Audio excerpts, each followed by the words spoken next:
Beautiful ఏంటంటే Mahabubnagar entire మహబూబ్నగర్లోనే వాస్తవంగా మనం చూసాం. అంటే రెడ్డిలల్లో రెడ్డి వర్సెస్ రెడ్డే ఉంది. ఏ పార్టీలో తీసుకున్నా అందరు రెడ్డిలే కంటెస్ట్ చేస్తారు ఇన్ జనరల్ కూడా. అయినా కూడా అందరు చక్కగా వాళ్ళందరినీ నాయకులను తయారు చేసినటువంటి గడ్డ మహబూబ్నగర్ గడ్డ.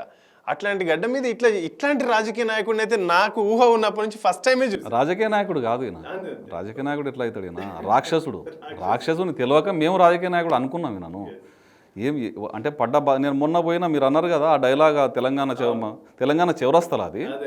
నేను అన్వాడాని ఎందుకన్నా అంటే అది రిప్రజెంట్ చేసే దాంట్లో ఎక్కువ మంది అన్వాడోలు ఉన్నారు కాబట్టి నాకు పాలమూరు టౌన్లో కూడా చాలా పరిచయాలు ఉన్నాయి. నేను పుట్టి పెరిగిందంతా మహబూబ్నగర్.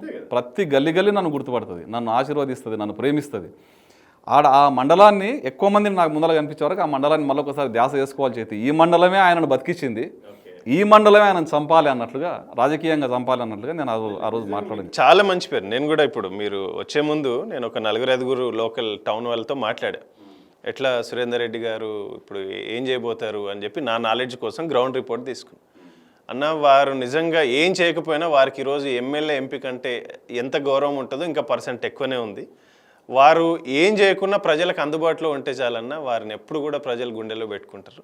చాలా మంచి స్వేచ్ఛను అయితే ఇప్పించినారు. అది మేమందరం కృతజ్ఞత ఆయనకి. ఒకప్పుడు తిట్టుకున్నారు కదా, శ్రీనివాస్ రెడ్డి గారిని ఓడగొట్టి మంచి మనిషిని ఓడగొట్టి నన్ను గెలిపించిండు, ద్రోహం చేసిండు పాలమూరుకే అన్నారు. అప్పుడు అందరూ అన్నారు ఎన్ఎం శ్రీనివాస్ రెడ్డి గారిని ఓడగొట్టినాము అనే దాంట్లో నా పాత్ర ఉంది అని. నేనే ఆ పాపం మోస్తున్నాను అనిపించింది. కానీ భగవంతుడు 10 ఏళ్ళకి నాకు అవకాశం ఇచ్చిండు. ఆయన రుణం తీర్చుకున్నాను నేను అంతే. ఎన్ఎం శ్రీనివాస్ రెడ్డి గారి రుణం కూడా నేను తీర్చుకున్నా. ఆ రోజు ఆ పాపం పాలమూరికి అంటగట్టినాము. ఈరోజు నా పాత్ర దీంట్లో ఉంది. ఆయన ఎట్లయినా కానీ ఆయనకు చాలా మంచి పేరు ఉంది, పబ్లిక్లో ఒక రెవల్యూషన్ వచ్చింది, దాన్ని మనం కదిలియాలి. కదిలించే క్రమంలో నేను ఒక పాత్రధారుణ్ణి.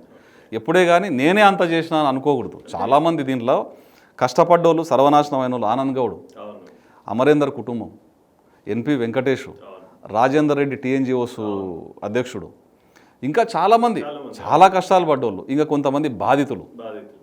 ఇంకోటి ఒక అబ్బాయి మున్నూరు రవి అని ఒక పాపం చాలాసార్లు చూసాము వాళ్ళ అబ్బాయిని కొట్టియడము. పాపం ఆయన ఉద్యోగంలో పనిచేసిన వ్యక్తికి రవి, ఇంకా చాలామంది, ఆ మైత్రి, యాదయ్య, ఇట్లా చెప్పుకుంటూ పోతే ముదిరాజ్ బిడ్డలు, గౌడ్ల బిడ్డలు, రెడ్డిల బిడ్డలు, ఎస్సీ, ఎస్టీ, బీసీ, ఏ కుల మతాలు అవసరం లేదా ఆయనకు తొక్కడానికి గౌడ్లను కూడా తొక్కుతాడు గట్టిగా. ఆనంద్ గౌడ్ ఆయనకు రైట్ హ్యాండ్ గా ఉండి కష్టపడ్డాడు. వారి ఇంటర్వ్యూ కూడా ఏదో చూసిన, ఆయన గౌడ సంఘం నుంచి ఆయన సస్పెండ్ చేయించి ఏదో అన్ని రకరకాల. అంతకు ముందు కూడా ఒక అన్న అనుకొని కష్టపడ్డాడు, రైట్ హ్యాండ్ లాక్కున్నాడు, తొక్కి పారేసాడు. అమరేందర్ రాజు పాపం ఆయన పార్టీలకు పోయి మున్సిపల్ చైర్మన్ తీసుకుంటే మున్సిపల్ చైర్మన్ ఉన్నప్పుడే నానా హింసలు పెట్టిండు. ఒక్కరు కాదు బాధితులు. నేను అన్ని గమనిస్తున్నా. ఒక పేపర్ పెట్టుకొని కూర్చున్న అవకాశం రావాలి మా వాళ్ళు ఒక 10-15 మంది నాతో కాంటాక్ట్ ఉండేటోళ్ళు, ఎక్కువ మందితో లేను నేను. అన్న మీరు వస్తారా అసలు అంటే 98% నేను పాలిటిక్స్ వదిలేసిన అని చెప్పేటోని. ఎందుకంటే ఆ మెసేజ్ బయటికి పోతే కూడా కొంతమందికి థ్రెట్ అవుతుంది. ఆ 2% నాకు ఎవరైతే దగ్గర ఉన్నారో పూర్తిగా నాతో షేర్ చేసుకుంటూ ఒకరిద్దరు ఉన్నారు, అవకాశం వస్తుంది, ఈ విషసర్పాన్ని తరిమి కొడతాం, దాంట్లో నేను పాత్రధారుని అయితే మీరు నన్ను నమ్మండి అని చెప్పేటోని.